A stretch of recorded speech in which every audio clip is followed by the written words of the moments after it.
hoş geldiniz. Ben Ceren Göksu Yılmaz. Bugün sizlerle ilk videom, daha doğrusu yüklediğim olmayabilir belki ama çektiğim ilk videomu paylaşacağım. Saçlarımı nasıl şekillendiriyorum videosu çekmek istedim. İlk videoyu az önce duştan çıktım ve dedim ki neden şimdi olmasın. Eğer siz de merak ediyorsanız saçlarımı bu şekilde nasıl getiriyorum, nasıl şekillendiriyorum, video izlemeye devam edin. Duştan çıktım. Hiç belli olmuyor çünkü.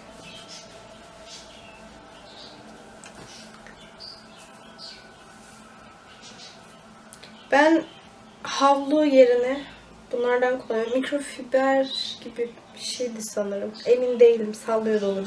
Çevirip böyle tutturuyorsunuz falan filan. Her neyse.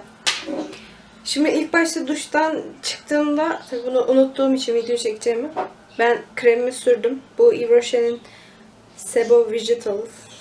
Bilmiyorum artık nasıl okunuyor. Bunu kullanıyorum. Şöyle. Daha sonra yüzüme bu L'Oreal Paris'in nem terapisini sürüyorum. Bu arada bunu ikinci kere kullanıyorum ben. Yani ikinci kere kullanmaya başladım. Çünkü ilk sefer kullandığımda yani bilmiyorum, sanki sivilce çıkarıyor gibi gelmişti bana ama bir şans daha vermeyi düşündüm. Umarım işe yarar. Şöyle biraz sorunlu bir cildim var, fark etmişsinizdir. Yani hani dönem dönem fazlasıyla sivilce çıkarıyorum. Ama böyle bir 2-3 hafta falan öncesine kadar işte cildim bayağı hani böyle artık patlama seviyesine geldi. Aşırı derecede sivilce çıkarmaya başladım ki hala izleri kaldı çenemde falan. Sivilce çıkarmaya başladım. Bu sivilceler kuruyor, bir daha çıkıyor ama asla gitmiyor. Yani sürekli orada aynı şekilde kalıyorlar falan.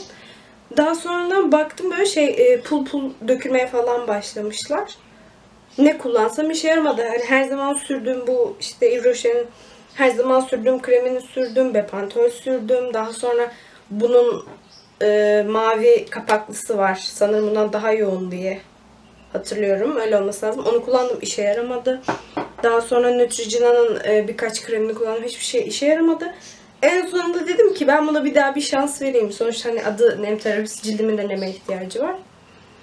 Kullandım. Vallahi şu an gayet memnunum çünkü yani sivilce falan o kısmını geçtim. Bu hani pul dökülmeye falan aşırı derecede hani yardımcı oldu bunların gitmesinde. Yani iyi nem verdiğini düşünüyorum. Neyse. Videonun nasıl konusuna dönelim. Şimdi saçlarımı önce bu Urban'ın Twisted Curls sıvı saç kremiyle ıslatıyorum taramadan önce.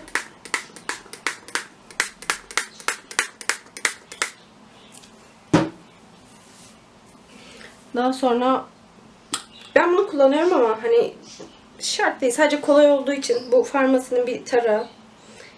40 ya da 44 lira civarı bir şey olması lazım. Tam da hatırlamıyorum. Yanlış olmasın. Buna geçtim. Daha önceden de Gratis olması lazım. Ya Gratis ya Watsons'tan bir aynı yine bunun gibi böyle hani elde tutmalı oluyor bu. Onlardan kullanmıştım.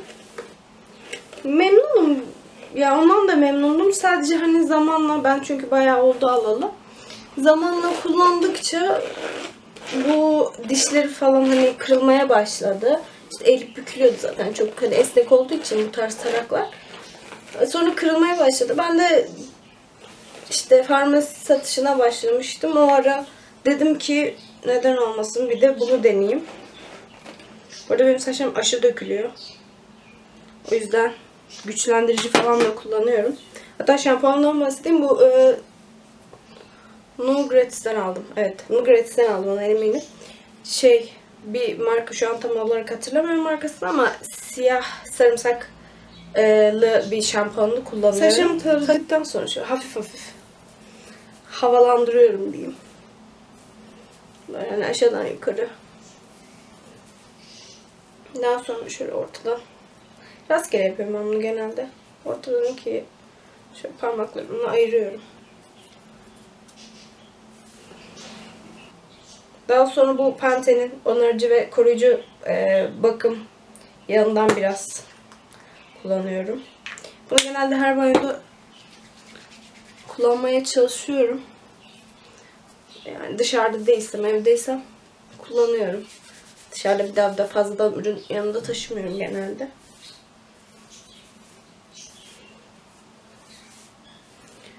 Gliss'in bir saç bakım sütü mü? Besleyici süt protein konuşamam ama Beauty Milk diye bir süt diyeceğim ama krem. Artık kurutmaya geçme aşamasından önce de bu Elidor'un 27-24 belirgin buklelerini sürüyorum. Daha sonra zaten kurutma aşamasına geçeceğim.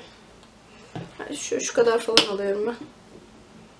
Siz bunu azaltabilir ya da arttırabilirsiniz tabii ki. Şöyle. Evet. Böyle hani biraz da aşağıda böyle nasıl bir tabir? Böyle aşağıdan yukarı alarak kafamı aşağı eğerek yaptım. Şimdi kurutalım. Ben bu GVS'di sanırım. Evet, GVS'in Nilüfer diye bir açıkçası ucuz diye almıştık biz bunu. Yani daha doğrusu annem aldı. Ben bir ara çok istiyordum bunlardan. Hoş sürekli kullanmıyorum. Ben genelde hani bu şekilde kurumaya bırakıyorum ama bazen hani dışarı çıkacağım zaman ya da hani o gün benim için özel bir günse bunu kullanıyorum. Ya bilmiyorum, iş görüyor, hani öyle aşırı pahalı şeylere de gerek yok. Bulabilirsem aşağı linkini bırakırım. Hatta kullandığım ürünlerin de linkini bulabilirsem bırakacağım aşağı. Yani dediğim gibi bence o kadar hani uçmaya gerek yok diye düşünüyorum. Sonuçta bu da iş görüyor. Şimdi şöyle tutan alıyorum. Aynı bu şekilde.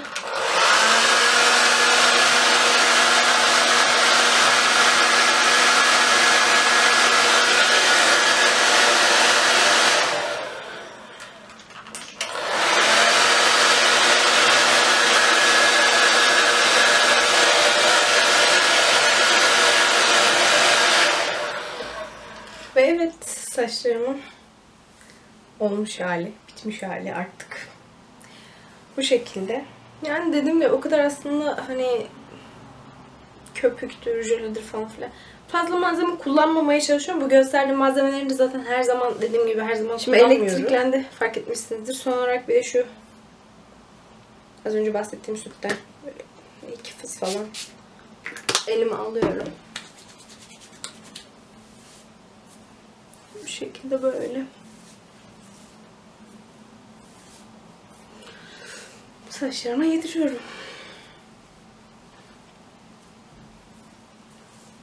Ya bunu eğer banyodan sonra sürmezsem de zaten mesela atıyorum ertesi günü falan saçlarım aşırı derecede elektriklenmiş olduğu zaman, çünkü yani her gün şey yapmaya fırsatım yok. Yani duş almaya fırsatım olmaz.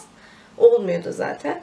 O yüzden bu gliserin 2-3 fıs elime sıkıp böyle eritip birazcık saçlarıma sürüyorum. Videoyu beğendiyseniz beğenmeyi, kanalıma abone olmayı ve video hakkındaki yorumlarınızı aşağı bırakmayı unutmayın. Buraya kadar geldiğiniz için ya da geldiyseniz teşekkür ederim. Görüşmek üzere.